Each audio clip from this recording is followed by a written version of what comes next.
Bagaimana jika pertengkaran dua saudara tak hanya menghancurkan keluarga, tapi juga membelah dunia? Kisah ini akan membawamu ke awal terbentuknya Selat Sunda dan Gunung Krakatau. Di sebuah negeri purba, jauh sebelum peta dunia terbentuk seperti sekarang, membentang sebuah kerajaan besar di antara daratan yang kini dikenal sebagai Jawa dan Sumatera. Kerajaan itu makmur, lautnya penuh ikan, tanahnya subur, dan rakyatnya hidup tentram di bawah kepemimpinan Prabu Rakata. Sang raja bukan hanya disegani karena kebijaksanaannya, tetapi juga ditakuti karena amarahnya yang, sekali tersulut, bisa menggetarkan bumi. Di balairung istana, setiap kata yang keluar dari mulutnya menjadi hukum, dan setiap keputusan yang diambilnya mengubah nasib ribuan orang.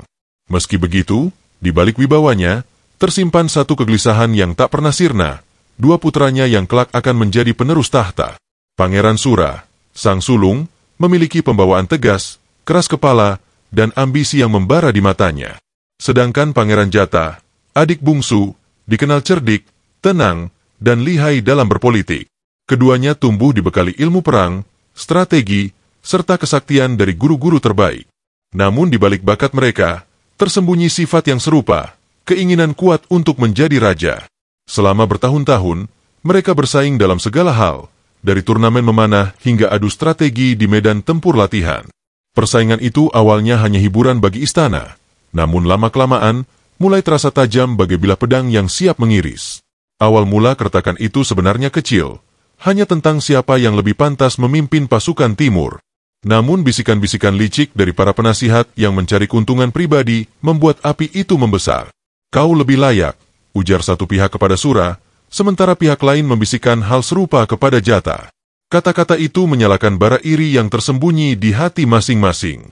Hingga pada suatu titik, kedua pangeran tak lagi berbicara satu sama lain kecuali dalam bentuk tantangan. Hubungan darah yang dulunya erat kini berubah menjadi jarak yang dingin, mengancam keutuhan kerajaan. Puncak perselisihan terjadi ketika Prabu Rakata jatuh sakit selama berminggu-minggu. Mengira tahta akan segera kosong, kedua pangeran mulai mengumpulkan pasukan dan sekutu mereka. Desa-desa di pesisir menjadi markas latihan, dan hutan-hutan dipenuhi suara pedang beradu. Pada suatu sore yang kelam, kedua pihak akhirnya memutuskan untuk bertemu bukan di balairung istana, melainkan di medan terbuka dekat pantai, tempat ombak menghantam karang dan angin laut berdesir membawa aroma garam yang tajam. Langit sore itu dipenuhi awan hitam tebal, seolah mengabarkan bahwa sesuatu yang buruk akan terjadi. Petir sesekali menyambar jauh di ufuk, dan gemuruhnya memantul di antara tebing. Di tepi medan, genderang perang mulai ditabuh dengan ritme yang menghantam dada, membuat udara bergetar dan darah mendidih.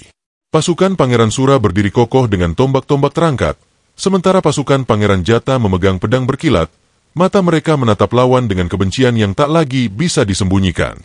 Di tengah ketegangan itu, seluruh kerajaan seakan menahan napas, menunggu siapa yang akan membuat langkah pertama. Pangeran Sura melangkah maju, wajahnya tegang, matanya menyala seperti bara yang siap meledak. Tombak panjang di tangannya bergetar sedikit, bukan karena takut, melainkan karena kekuatan yang ia tahan. Angin laut menyibakkan jubahnya, memperlihatkan baju zirah yang berkilat terkena pantulan kilat di langit. Dari seberang medan, Pangeran Jata mengangkat pedang pusaka yang bilahnya berhiaskan ukiran naga, sebuah warisan keluarga yang hanya dipegang oleh pemimpin perang. Pandangan keduanya bertemu, tatapan yang bukan lagi milik saudara, melainkan musuh bebuyutan. Di antara mereka, udara seakan berdesis oleh panasnya amarah yang menunggu untuk meledak. Di saat itu, langkah berat terdengar mendekat dari belakang pasukan. Prabu Rakata muncul, tubuhnya menjulang tinggi, meski usianya telah menua. Jubah kerajaannya berkibar diterpa angin, dan sorot matanya tajam bagaikan mata elang. Semua pasukan, baik milik Sura maupun Jata, terdiam seketika, menyadari bahwa sang raja telah turun langsung ke medan yang nyaris berubah menjadi neraka. Prabu Rakata berjalan tanpa ragu, memisahkan kedua barisan. Setiap langkahnya menimbulkan rasa gentar di dada prajurit yang dilewatinya. Sang raja berhenti di tengah-tengah, di titik di mana pasir pantai bertemu tanah lapang. Suara ombak dan deru angin teredam oleh keheningan mencekam. "Anak-anakku," ucapnya dengan nada berat, "darah yang mengalir di nadi kalian adalah darah yang sama.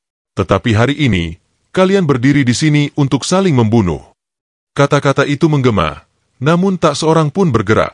Sura menggenggam tombaknya semakin erat, sementara Jata memutar pedangnya di tangannya, tanda mereka tak mau menyerah pada ajakan damai.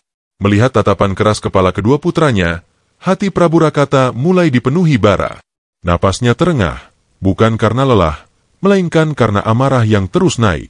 Guratan di wajahnya semakin dalam, matanya memerah laksana bara yang siap menyala.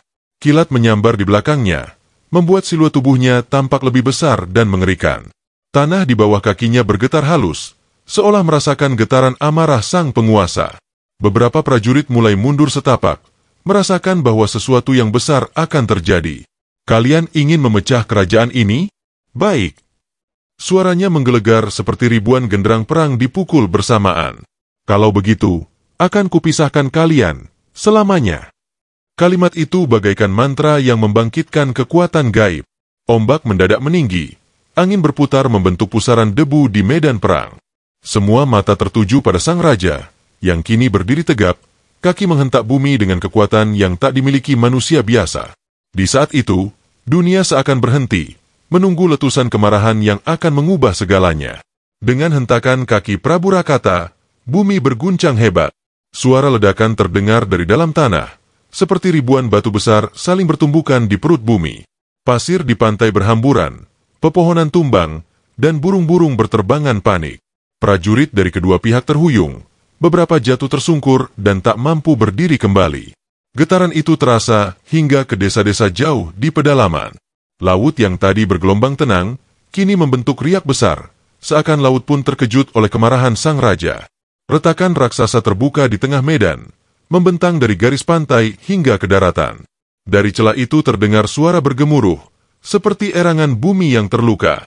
Bau belerang menusuk hidung, disertai semburan asap tipis yang naik udara. Retakan itu terus melebar, memisahkan tanah di bawah kaki prajurit. Beberapa pasukan yang berdiri di tepi retakan berteriak histeris saat tanah tempat mereka berpijak runtuh ke dalam jurang yang baru terbentuk. Prabu Rakata lalu mengangkat guci pusaka dari pinggangnya. Guci itu terbuat dari batu hitam yang berkilau, diukir dengan simbol-simbol kuno yang memancarkan cahaya samar. Air sakti di dalamnya beriak meski guci itu tak terguncang. Air itu berasal dari mata air abadi di Gunung Suci, yang konon dapat menyuburkan tanah atau menenggelamkan negeri, tergantung pada kehendak pemiliknya.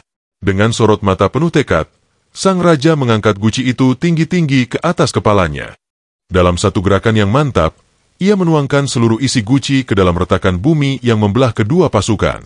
Air itu tak jatuh seperti air biasa, warnanya biru berpendar, dan setiap tetes yang menyentuh tanah langsung berubah menjadi aliran deras. Arus itu berputar, mengisi celah yang terus melebar. Dalam sekejap, gelombang besar terbentuk, mengalir dengan kecepatan luar biasa, memisahkan Pangeran Sura dan Pangeran Jata sejauh mata memandang. Hanya dalam hitungan saat, hamparan air luas menggantikan tanah yang dulu menyatukan mereka. Pasukan yang terjebak di sisi berlawanan hanya bisa memandang tak percaya, menyadari bahwa mereka kini terpisah oleh laut yang baru lahir. Ombak terus berdebur, memantulkan kilatan petir dari langit kelam. Perpisahan itu sempurna, tak ada jalan kembali.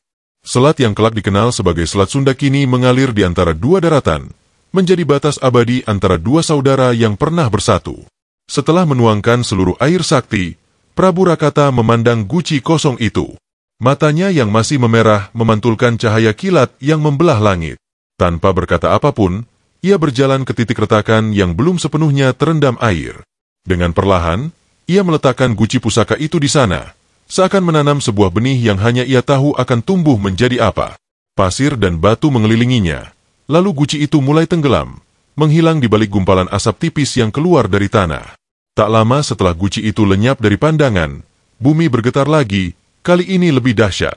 Dari kedalaman retakan, terdengar dentuman yang memekakan telinga, diikuti semburan asap pekat yang membubung tinggi.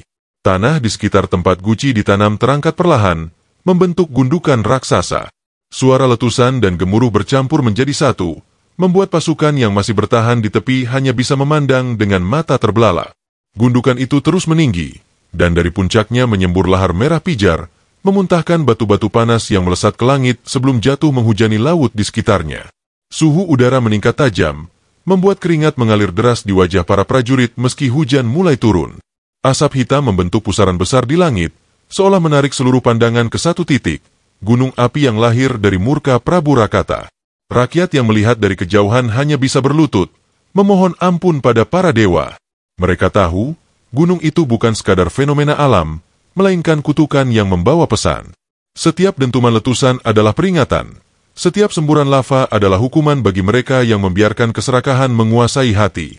Angin membawa abu panas hingga ke desa-desa, menutupi langit dan mengaburkan sinar matahari.